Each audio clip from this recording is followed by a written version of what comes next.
everyone. It is Annette Green here. It is week 25 of 2025, and every week I do a craft or craft-related video, and this week we're talking all about adhesive. So as you can see, it can be pretty overwhelming, and so we're going to break it down today. I'm going to tell you about all the different adhesives that I have, the common ones that I use, the purposes for each one, and really give you a good overview in case you're just a little confused by the whole thing. Okay, and so while I tidy up, I'll say a quick thank you to Lacey, who gave me the idea for this video. She wanted to know a little bit more about different adhesives, what to use when, and so forth. So thank you, Lacey. I hope you're watching today. We're going to start off with your basic paper crafting dry adhesive. Okay, even within the dry adhesive category, you have categories, subcategories. So what I mean by that might be different versions of removable adhesive, more permanent ones, and dimensional ones. Start with some of the removable ones and why you'd want to use removable adhesive as opposed to something that's going to stay. Well, it comes in really handy actually to have some removable options. And I'm mostly a paper crafter, so I'm going to use a lot of that as examples. But let's say you were auditioning a card that you wanted to make, and you weren't quite sure where you wanted to lay elements, but you also didn't want them to shift around as you were checking out where you'd like them to go. Well, that's when I would grab just a simple removable tape. This is something you can find everywhere very affordably.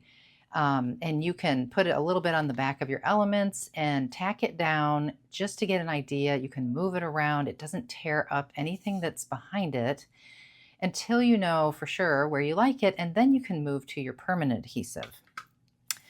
Another use is, like, for example, this yellow tape here in this cute little dispenser from scrapbook.com. This is a Spellbinders removable tape, but it's a pretty tacky removable tape, I have learned. So oftentimes I will strictly use this to, say, tack down a die cut that I want to cut through a die cutting machine onto some paper. So, you know, you might want, this is a magnetic mat, so it's not really going to move on this one example, but so many of the other cutting pads are not magnetic and you don't want them to shift around. So you might want to put a little bit of a piece of tape over top of your die onto your paper. Another tape that would do the same kind of trick is, this is by Post-it, as in Post-it Notes, Post-it brand. I think you can get this pretty much everywhere. It has its own little dispenser, and it's a white tape, and it's very removable, low tack. This I use often to mask away areas. Okay, so just for an example for masking off, let's say you've stamped this cute little frame and you want something inside of it now stamped as well. Well, I would go in with my Post-it tape and just mask away what I don't want any stamping to happen within. Okay, so there are these little slanted corners that if you wanted to get in there and also put a little piece of tape to mask off, you could, but just for example's sake, I'm going to skip that. And I've got like a dictionary stamp set here. This, by the way, all these things I'm showing you right now, they're from my Happy stamp set for Elizabeth Craft Designs. So I'm going to go in here with just this light colored ink for a background. Then we're going to mask off something else just to kind of show you 2 in 1 here. Okay, so then you would just gently peel this away and you've got this lovely dictionary definition on the inside. And I'm not going to peel away the bottom one because now I want to take this pretty leaf and do a little bit more. This is also from the Happy stamp set. Okay, so just kind of looking and making sure I don't go above that tape. I could put one there. And if I wanted another one coming off the side or from a different place, I just move over here. And I got a little piece here. I think I'll put right about there to mask it away and do maybe another one coming down. So I love using the Post-it tape for that because you can see it peels up really easy. It does not tear up anything, and it helps you mask away just perfectly when stamping. Another example of pretty much the same thing is mint tape. This is from scrapbook.com. It's an exclusive product of theirs called mint tape. And I don't have a dispenser for it, but it tears pretty easy, and it's this pretty mint color, but it really does the same job. I do find it's just a little bit more tacky than the posted tape, so you do have to be careful when you pull it up. You don't want to burnish it down really hard. And when you peel it up, just kind of keep it folding back on itself rather than pulling straight up. Okay, another fun dry adhesive you can use, and this is an oldie but a goodie, the Xyron Create a Sticker. Now there's different sizes. This one is, I don't even know, like 1.5 inches wide, and it has this cute little dispenser, and the refills just pop in and out of here super easy. But you basically slide in something, say this little fussy cut fish I have here, because he's a really good size. This does limit the size of the things that you put in here, but that's why they have different sized sticker makers. So this one has a little film on the top.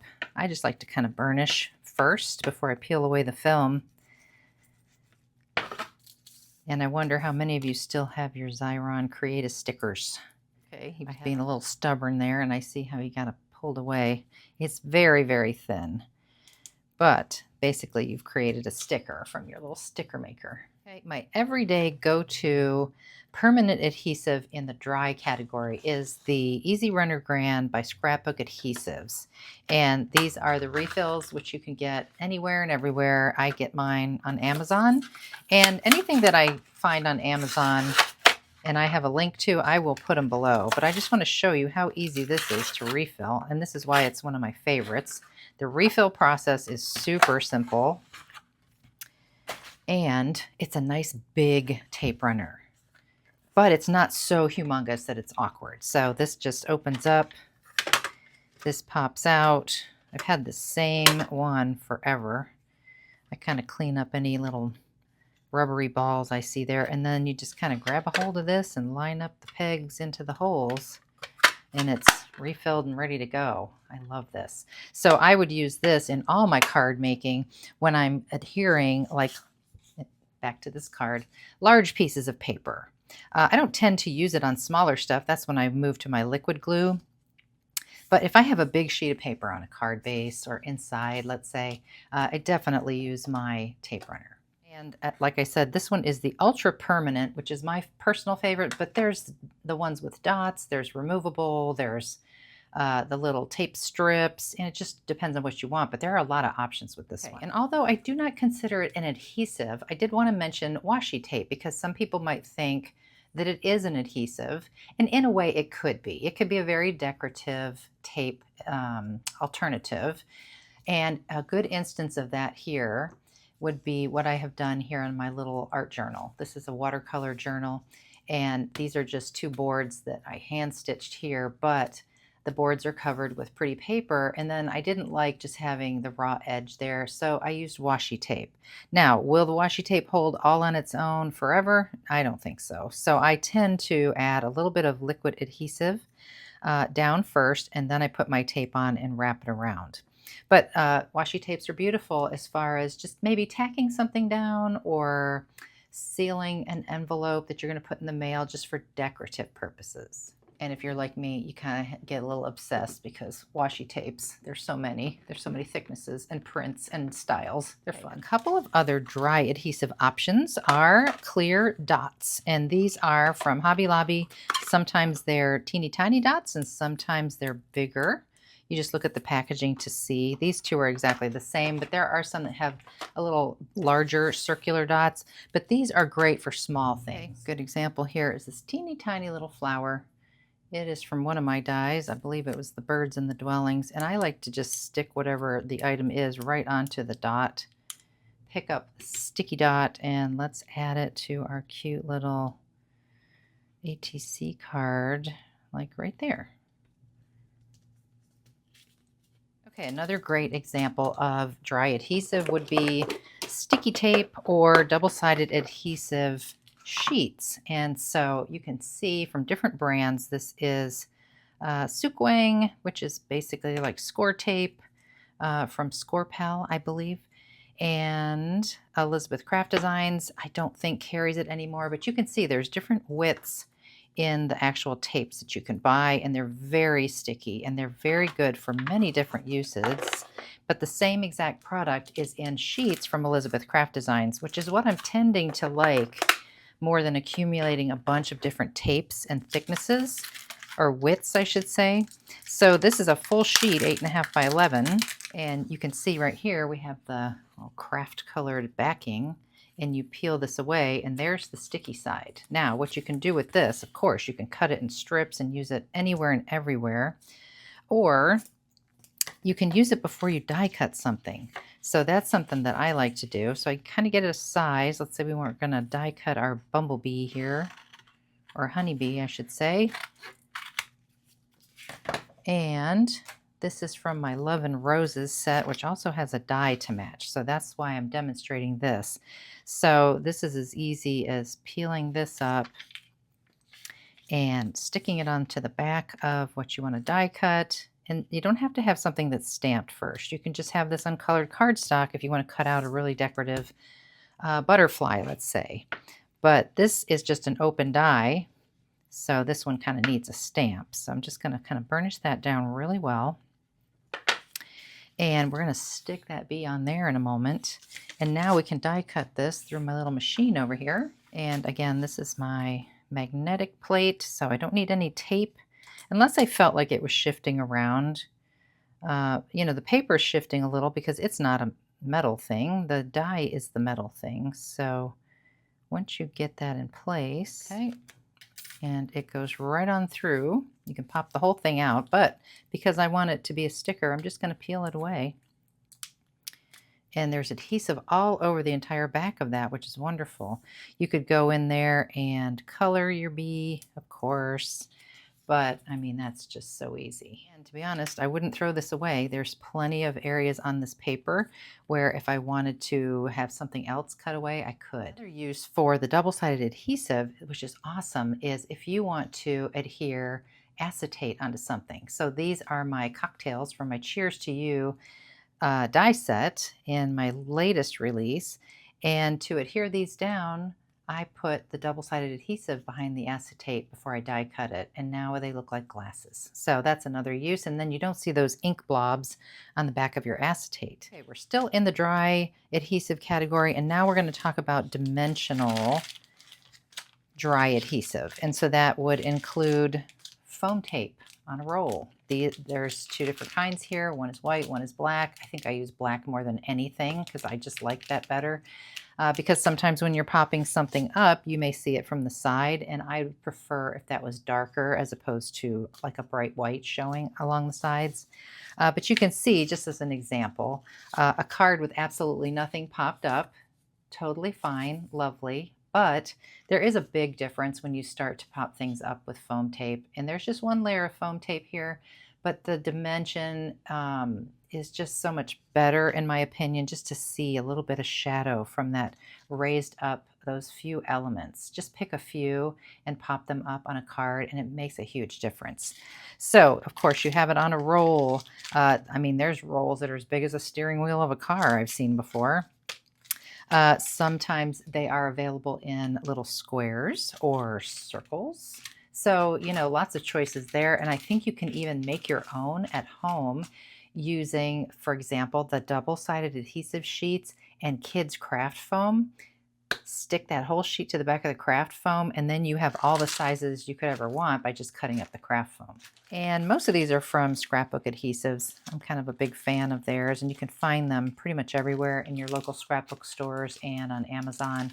The circular ones were given to us on a cruise from a nice lady, but the rest of these are Scrapbook Adhesives. Okay, now we're going to move into wet adhesives, and I count glue stick in there, even though it's not, you know, it's kind of wet, but it's not dry, so I feel like it's a wet adhesive. There are many examples of glue sticks, but my favorite right now is the Yoo-Hoo stick. I buy a whole box of these because I love them. Before that, I really was a big fan of Elmer's Extreme glue stick, which is readily available at Walmart and everywhere. So this is a little bit harder to find, but I find it to be a little better.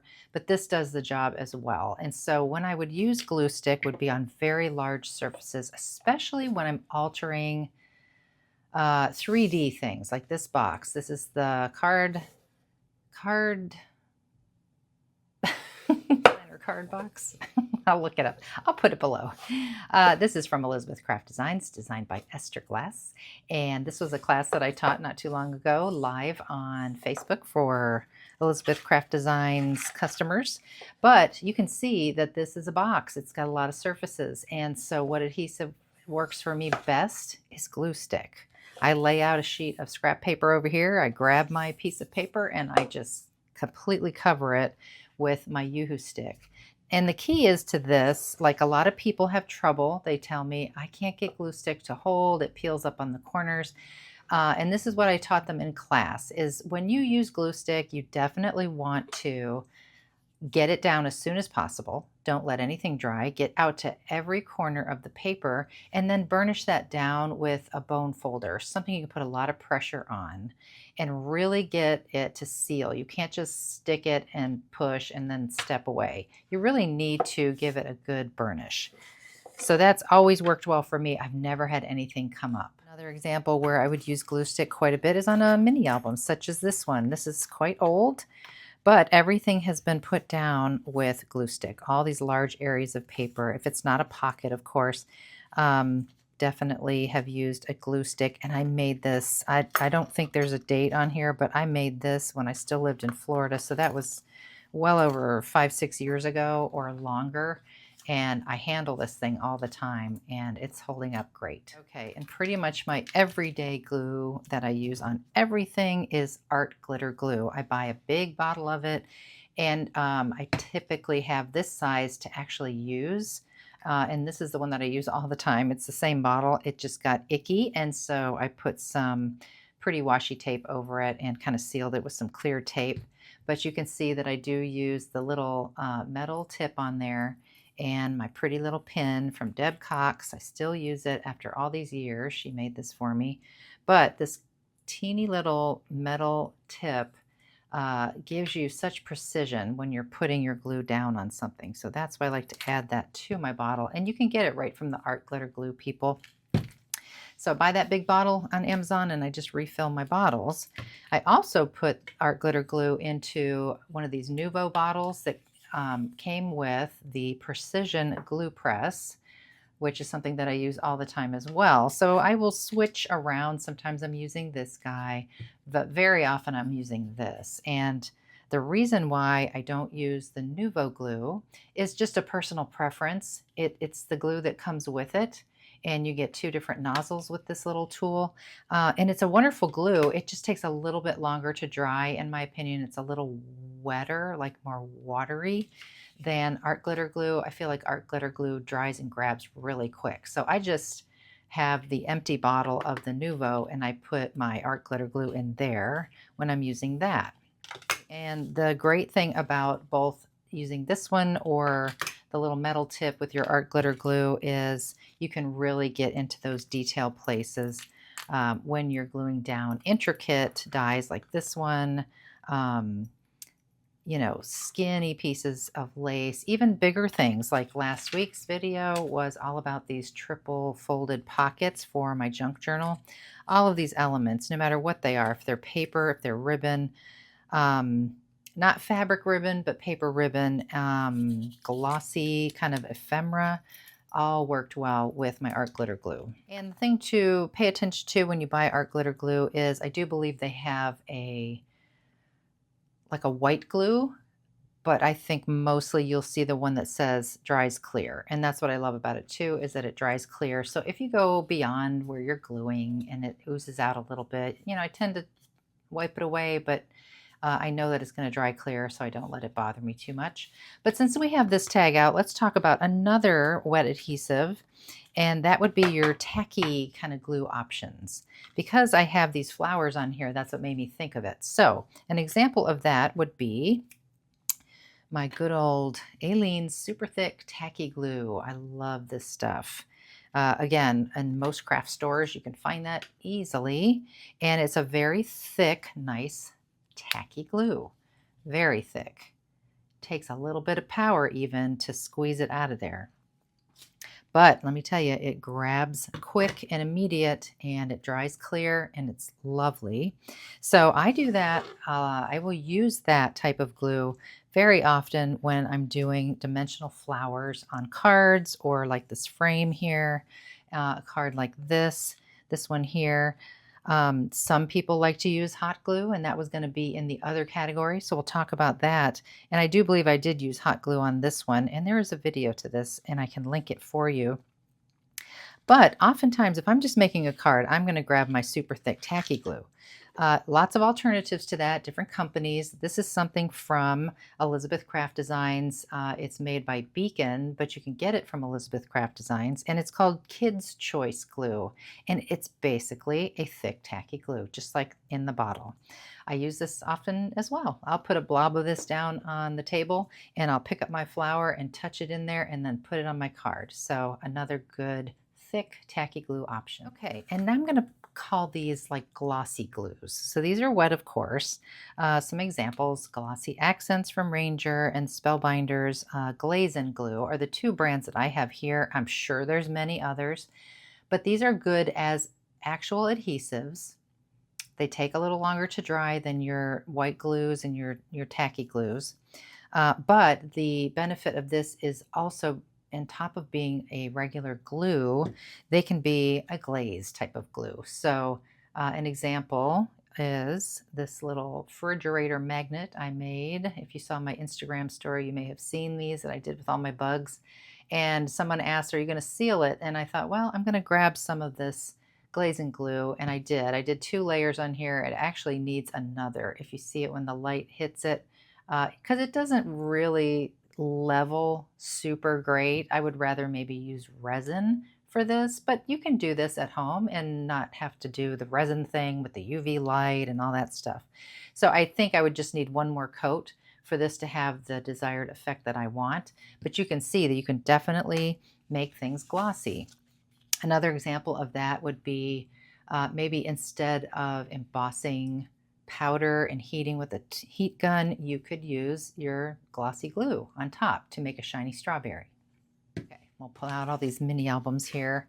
So the next category will be like specialty glues, I'm going to call them. So that would be something specifically for fabric, like Fabri-Tac. This is a Beacon product as well, just like the Kids Choice Glue. And there's also 3-in-1, which some people say, I don't think they're any different.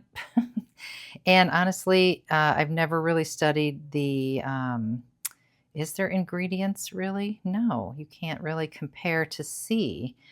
So I do find that I do use this strictly for fabric, and I use this for pretty much everything else. So what I mean is, okay, first of all, it has this nice little pointed top, and this is a rather thick, tacky, clear glue, and works amazingly on little bows popped onto cards or tags or 3-dimensional little things like this. Just a little dot. I put a clip on there and let it dry. It takes a little bit longer to dry than your tacky glue, but honestly, I don't know if tacky glue is going to hold fabric. So I've used it here on this rickrack, on this album, and across the spine. Now, Fabri-Tac on the lace on the spine of this album, and all the little fold over pieces of ribbon that you see in here were Fabri-Tac. This one is a little TN passport size from Elizabeth Craft Designs, and this is muslin back here, and this is burlap, and all of that was done with Fabri-Tac. Same thing with this one. This is my junky soft cover journal, junk journal. The lace was adhered with Fabri-Tac over here as well. This was stitched, but there was some Fabri-Tac underneath here. And all these little elements were Fabri-Tac down before I stitched through. So I use that for all my fabric needs. Now, 3-in-1, in this particular case, for example, you could use on the whole back of this.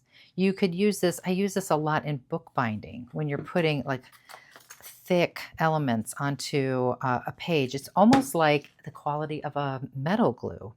But yeah, like putting in the spine pages to this album, I am quite sure that I use 3-in-1 because I know that's not going anywhere anytime soon.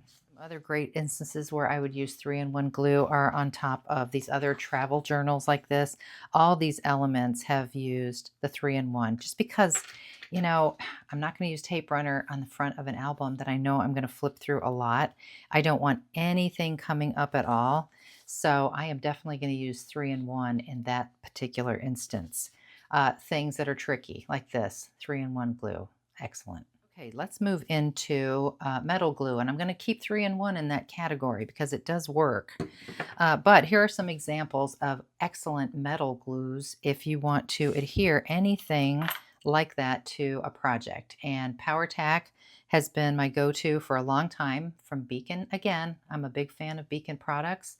PowerTack can be found pretty much everywhere. And then new kind of on the scene, at least to me, we were all using E6000. Now there's a B7000. And is that the company name?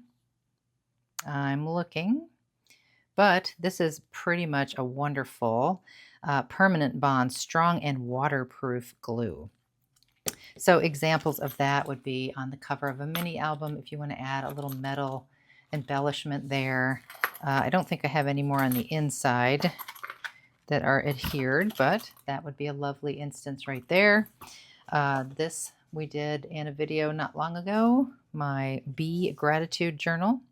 And so Fabri-Tac for this part, but this was definitely a metal glue. And I'm sure I used either this one or PowerTac for that to get that metal keyhole on there.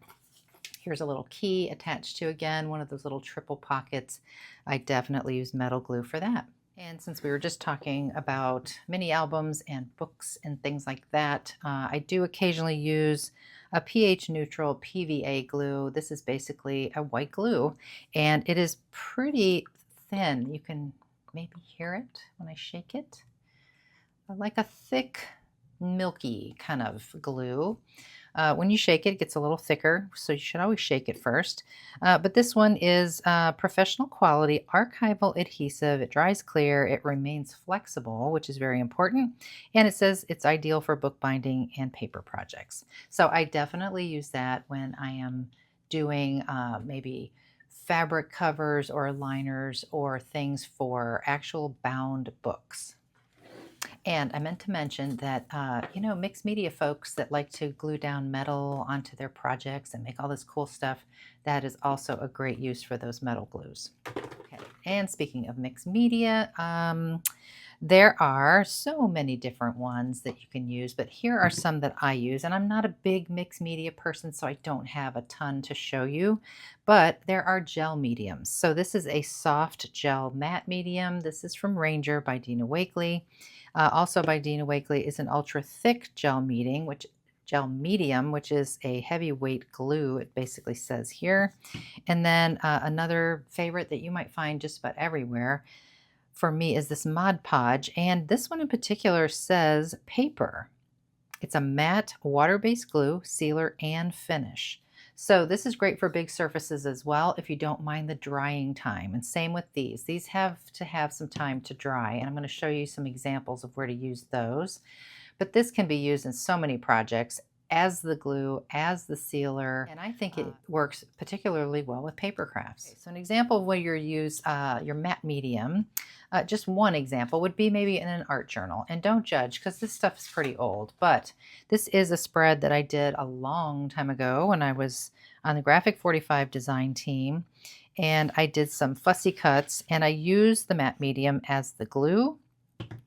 I used it as a base before I put anything else on. I used it as a top coat, as a clear coat. So you can definitely use it for many purposes, not just as a glue, definitely as a sealer. And as far as when to use the ultra thick and when to use the soft gel, that is something you'll have to research and go on to YouTube, maybe find a Ranger video or even Dina Wakley that can explain the different purposes for these. Okay, now we're moving into the other category, and there's several things in that category, namely two things that I would use, but I haven't used very often. I don't tend to bust out the hot glue guns too often. Again, like if I'm doing a flower project where I'm doing a lot of flowers, I will definitely plug in my hot glue gun. My favorite right now is the AdTech dripless high temp glue gun. It does not drip when you stand it up. Lovely. And then I also like to have a mini version with the skinnier little sticks. You can find that everywhere. Spray adhesive. This is Elmer's multi-purpose spray adhesive. This is for really big stuff. So I will take this outside and I will take a cardboard box and I would spray it on the back of whatever it is I'm going to need to adhere and tack it down. So a lot of examples like that would be maybe altering a three-dimensional project, like a box or a container or an organizer. So it's an excellent glue. It does get very, very sticky. It can be very messy, but it is a wonderful alternative. Okay, well, that's about all I have in my arsenal as far as adhesives go. So my question to you would be, do you have one adhesive you use for everything? I don't do that. I have to change it up. But I know that adhesives are a very personal choice. So I'd love to hear what your favorite is. If you've tried things that don't work, that you don't like, or if you have an absolute top recommendation for something awesome we all need to know about. So I hope you enjoyed it. I hope you found this informative. Even if you're a seasoned crafter, maybe you heard or saw something a little bit new. And I thank you for joining me, and I will see you next week in the next crafty video.